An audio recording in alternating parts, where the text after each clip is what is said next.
The moment my father-in-law grabbed my wrist in that hospital room, his fingers felt like iron wrapped in paper skin.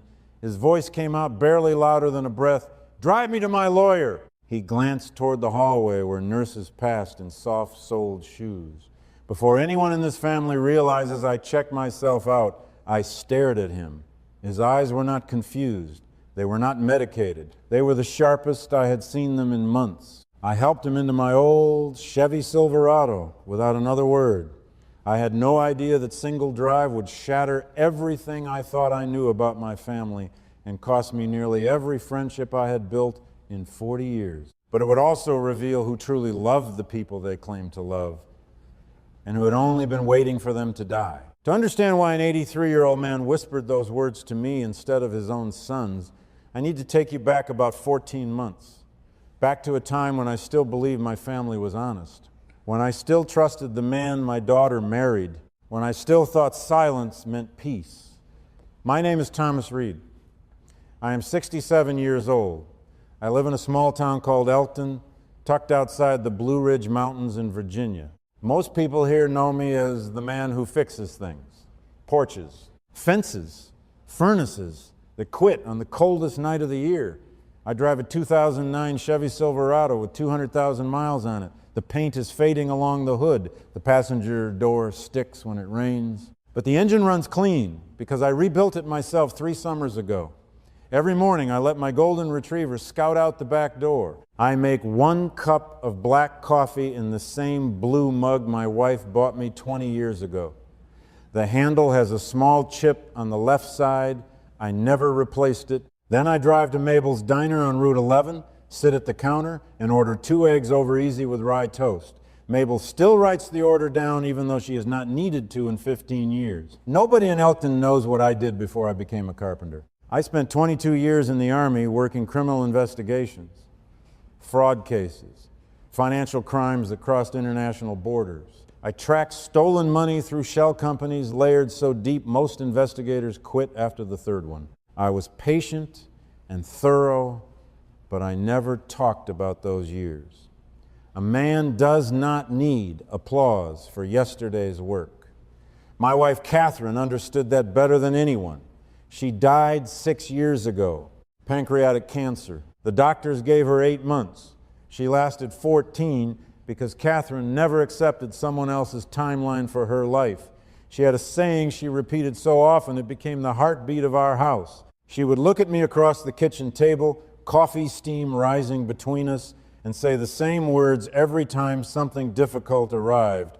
"You do not measure a man by what he builds, Thomas. You measure him by what he refuses to let fall." I heard that sentence 1,000 times. I nodded at it, I smiled at it, but I did not truly understand what it meant until she was gone and I was the only one left holding anything up. After Catherine died, mornings became the hardest part. I still reached for her side of the bed before I opened my eyes. I still poured 2 cups of coffee before catching myself.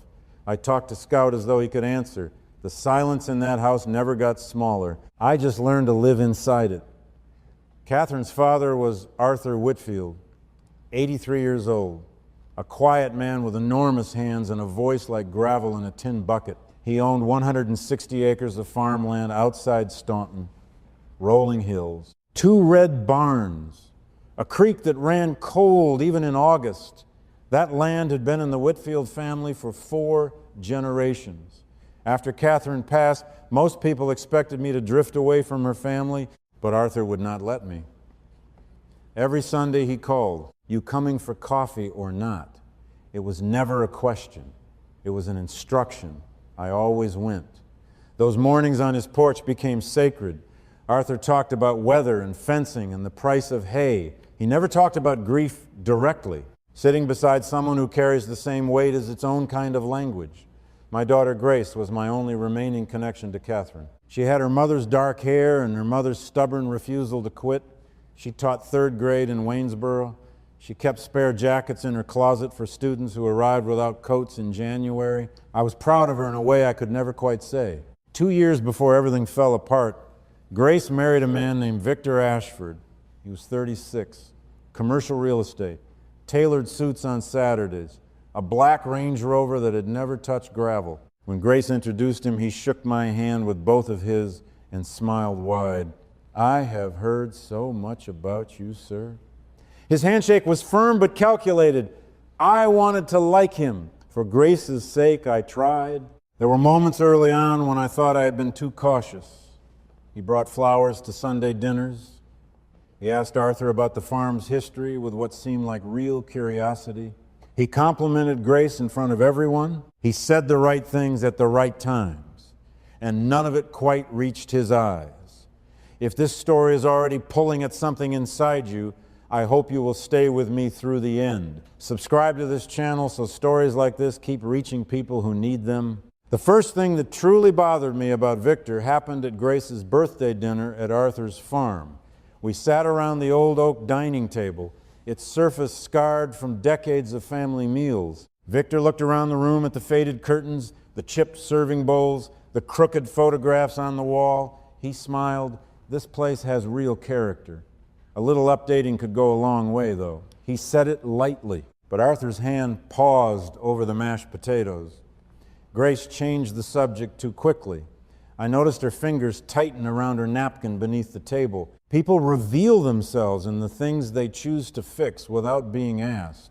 Victor saw a house that needed renovation. I saw a home that had survived more than he could imagine. A few weeks later, Victor stopped by my house uninvited.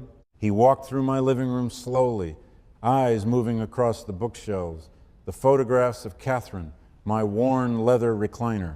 "You know," he said, leaning against the doorframe, "a guy with your skills could be doing so much more than small-town handyman work." I set my coffee down. "I am doing exactly what I want to do." He laughed. "Sure. I just mean there is real money in renovation contracting if you ever wanted to scale up. Scale up, as though my life were a business that had not reached its potential. I let it pass. When you reach a certain age, you learn to save your strength for the moments that truly demand it. That decision to stay quiet and watch would turn out to be the most important choice I made in years. Summer passed slowly that year. I kept visiting Arthur on Sundays. Each time I watched Victor's influence grow a little stronger. He started attending family dinners more often, always bringing wine or dessert, always steering conversation toward property values and development trends in the Shenandoah Valley. He never mentioned Arthur's farm directly during these meals. He did not need to. He was planting seeds.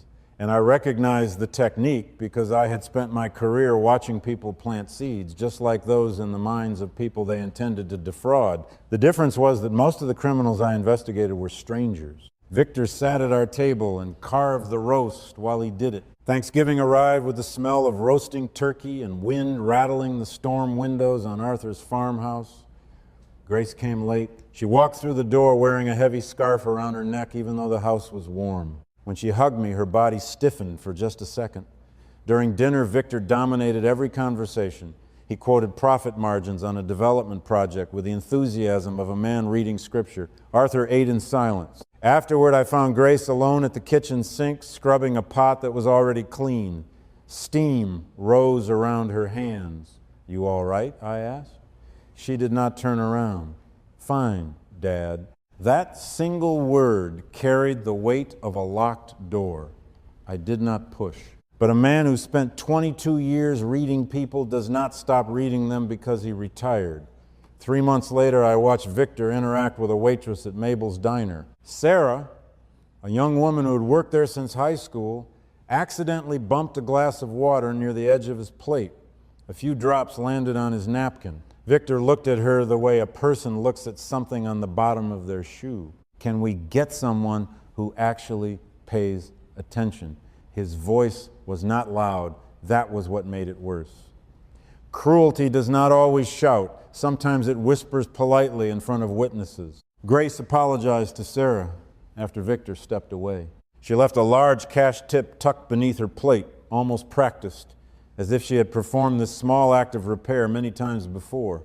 My chest tightened, not with anger, with recognition. I had seen this pattern in my career. Control never announces itself. It moves in slowly, one correction at a time, until the person being controlled learns that silence is the safest choice. The last sign before everything collapsed happened on a Saturday evening at the farm. Arthur had invited the family for a simple supper. Nothing fancy. Pot roast, cornbread, green beans from the garden.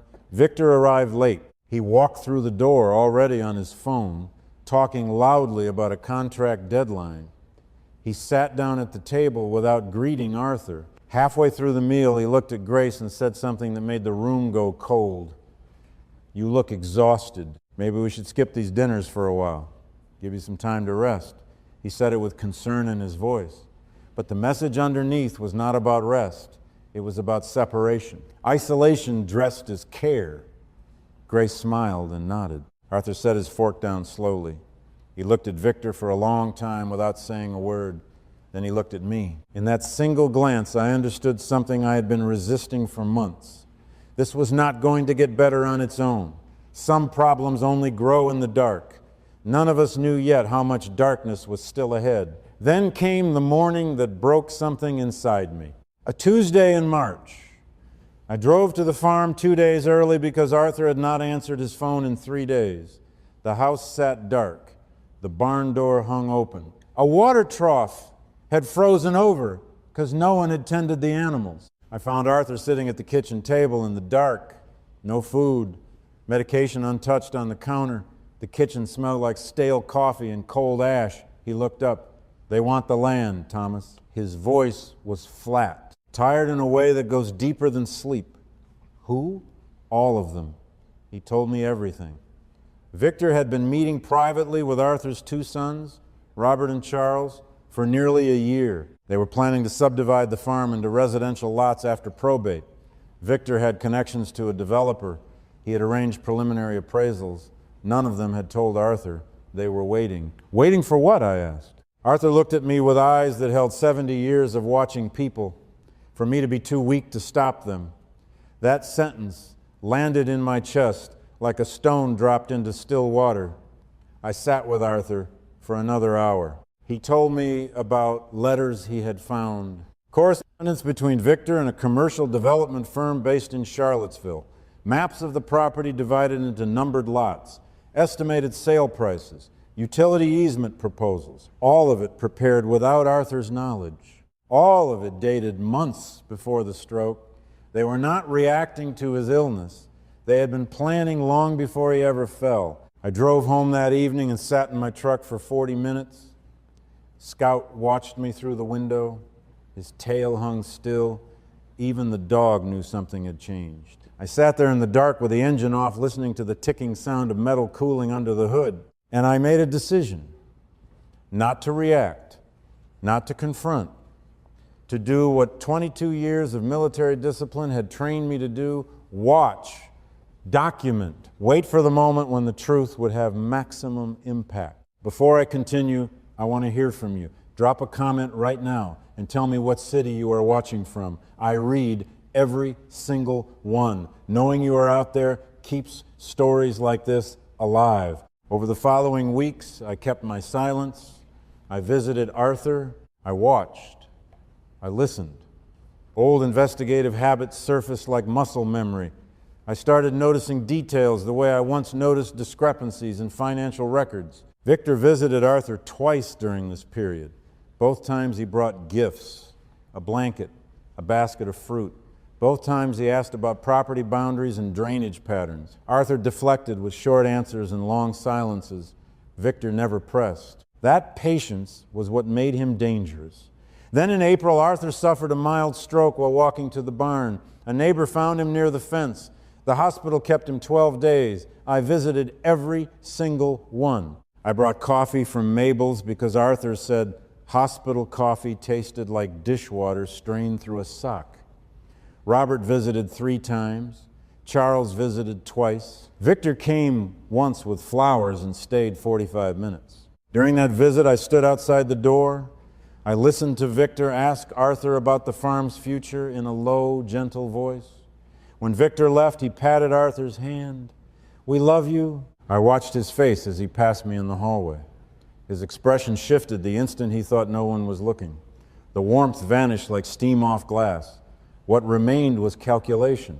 The morning Arthur was discharged, the excuses arrived perfectly coordinated. Robert had a meeting in Richmond. Charles had promised his wife a trip to Norfolk. Grace was covering for a colleague at school. Victor did not respond at all. Someone typed, "Thomas can make the drive." Nobody asked. They decided. I drove 2 hours to the hospital.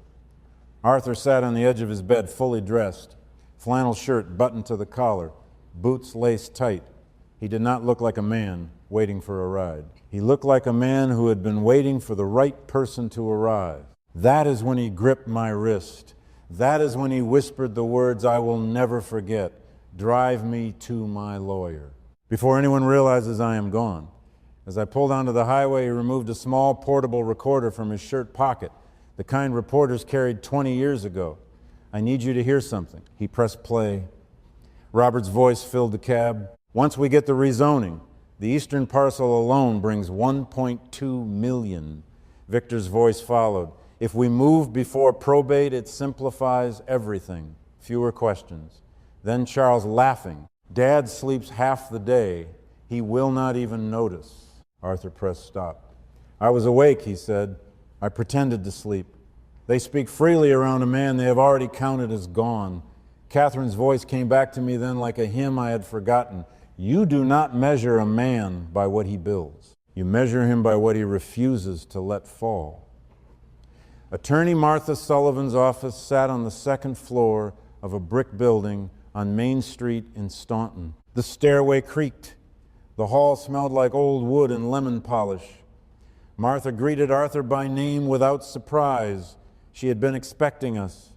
Her conference room overlooked the street. Arthur laid a brass key on the table. Martha unlocked a fireproof cabinet and removed a thick sealed envelope coated in dust. "This has been here 9 years, she said. I stared at Arthur. He smiled sadly. I hoped I would never need it. Inside were handwritten notes, property records, dates, documented conversations spanning a decade. This was not a panicked reaction to a stroke. This was years of preparation by a man who loved his children enough to hope they would change and was wise enough to plan for the day they did not." Arthur signed trust documents that afternoon. His neurologist had certified full cognitive capacity. Martha arranged independent witnesses. I stayed in the waiting room. I did not sign anything. I simply drove. But I had no idea what that drive would cost me. By week's end, the phone calls started. Robert's voice vibrated with fury. "Where did you take my father?" Charles called 20 minutes later, demanding answers. Grace called that evening. Her voice was careful. "Victor wants to know if Grandpa signed anything." I answered the same way each time. "Ask Arthur." Within days, rumors spread through Elkton like smoke through a drafty house. At the hardware store, a man I had known for 30 years could not make eye contact. At church, conversations dimmed when I entered. A longtime client canceled his contract. "I have heard some things, Thomas. I just do not want complications." Someone had planted the idea that I had manipulated a sick old man. I knew who. Victor worked the town like a quiet campaign.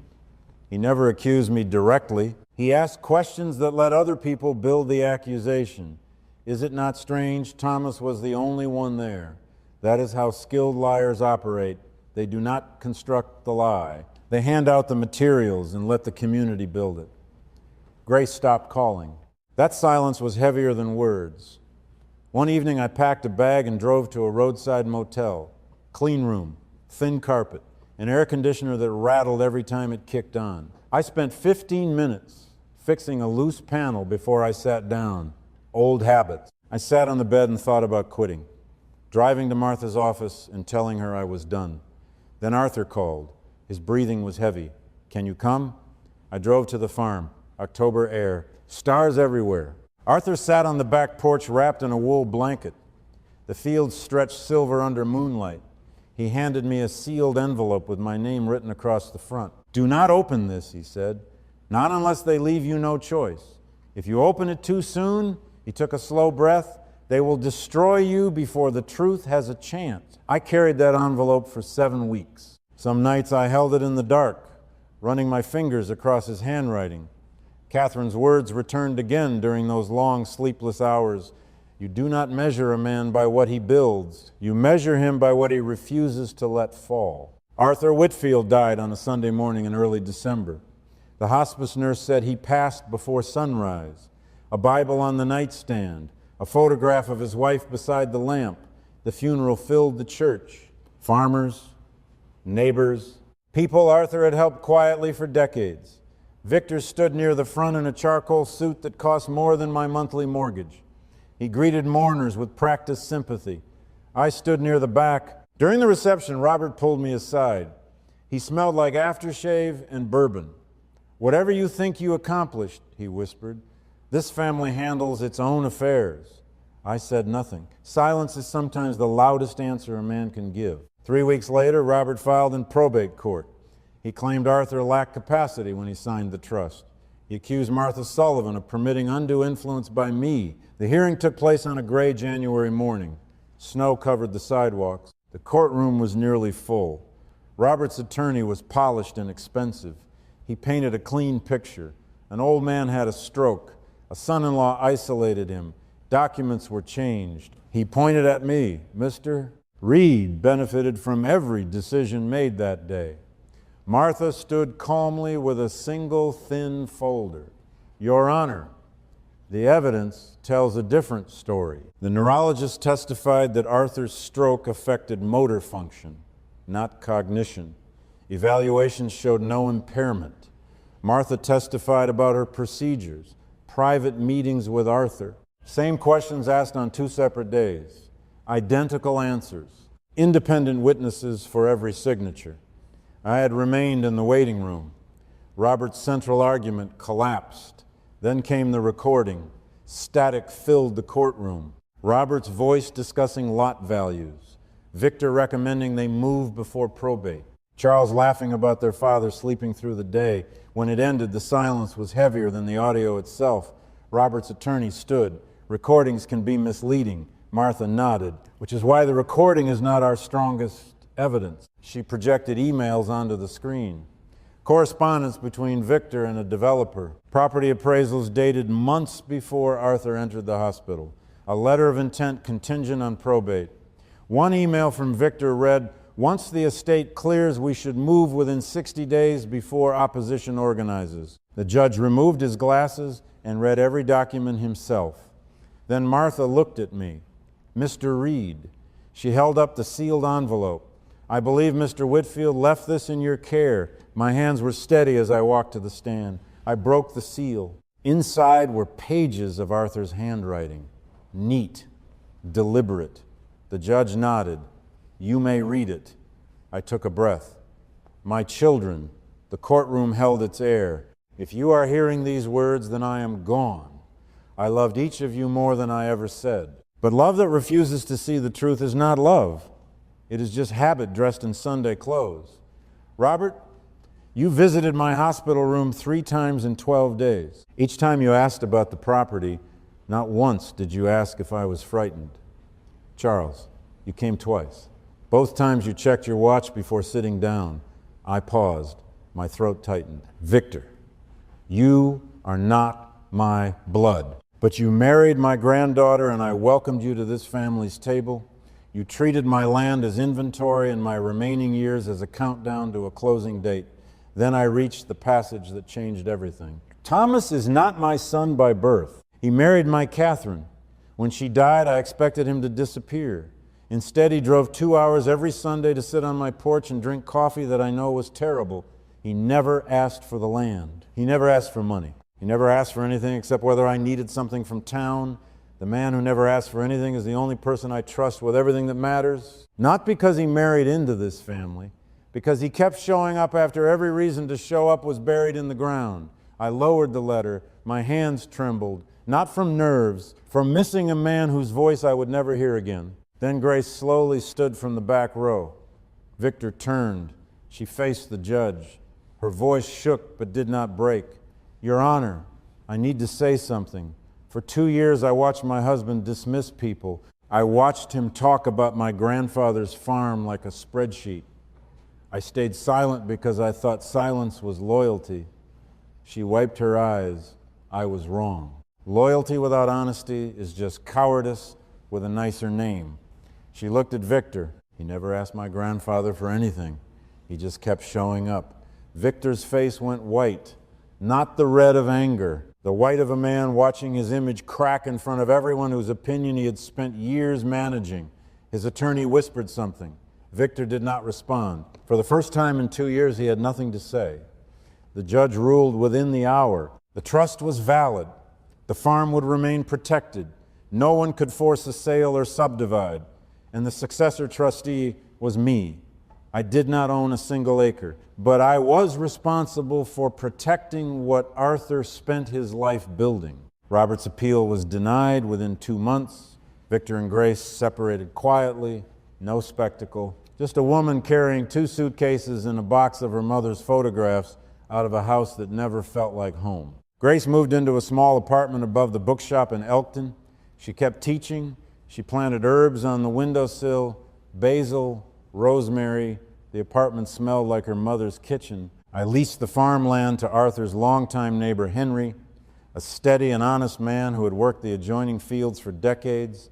We sat at his kitchen table and worked out fair terms over coffee and a handshake. No complicated contracts. Just 2 men who understood the land and respected what it meant.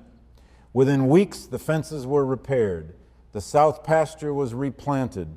The barn received its first new coat of red paint in nearly 15 years. The creek ran clear through the lower field, catching sunlight in the afternoons, the way it always had when Catherine and I used to walk the property together. Every time I drove past, I thought Arthur would have approved. That September, we held a harvest festival on the farm. The church youth group sold pies. The fire department grilled hot dogs. Children took hay rides through the back fields. A bluegrass band played under a white tent. I spent most of the afternoon helping a 5-year-old girl feed a stubborn goat that kept trying to eat her jacket. For the first time in a year, that farm sounded alive. Not because it was making money, because it was making memories. That evening, I noticed a black Range Rover slow down on the county road. Victor, he did not turn in. He sat there looking across the field at the lights and the laughter, then he drove away. No one waved. Most people did not notice. Sometimes being forgotten hurts more than being hated. Grace started coming to Sunday coffee at the farm. We sat on Arthur's porch in the same 2 rocking chairs where he and I had spent 6 years saying very little and meaning everything. She took her coffee with cream and too much sugar. I drank mine black the way I always had. We did not talk about Victor. We did not talk about the trial or the trust or the months we had spent barely speaking. We talked about her students, about the boy in her class who finally learned to read in November and cried when he finished his first chapter book, about Scout chasing rabbits through the back field that he would never actually catch, about the way the Blue Ridge turned purple and gold just before sunset on clear autumn evenings. Some morning she brought fresh biscuits wrapped in a cloth napkin. She set them on the porch railing the same way Catherine used to. I do not think she realized she was doing it. Some morning she looked at me across the table with an expression I recognized deep in my bones. Not her face, her mother's certainty. The quiet confidence of a woman who has decided who she is and no longer needs permission to be that person. A few weeks before Christmas, I drove to the cemetery. Arthur's stone sat beside Catherine's on a hillside overlooking the valley. I brought a pair of old work gloves he had left in my truck years ago after we repaired a fence together. I set them against the headstone. Still showing up, I said. The wind moved through bare branches above me. That was the only answer I needed. When I was young, I believed strength meant standing firm and never bending. The Army taught me that real strength is the discipline to watch and wait and act only when the moment demands it. But growing old finally revealed what Catherine had been telling me all along. The strongest thing a man can do is show up quietly for someone who cannot fight alone and never once expect to be thanked for it. If this story stayed with you, if it reminded you of someone who loved you without asking for credit, share it with them today. Subscribe so you never miss a story like this one, and leave a comment telling me which moment stayed with you longest. Sometimes the people who most need these words find them because someone like you decided to pass them along.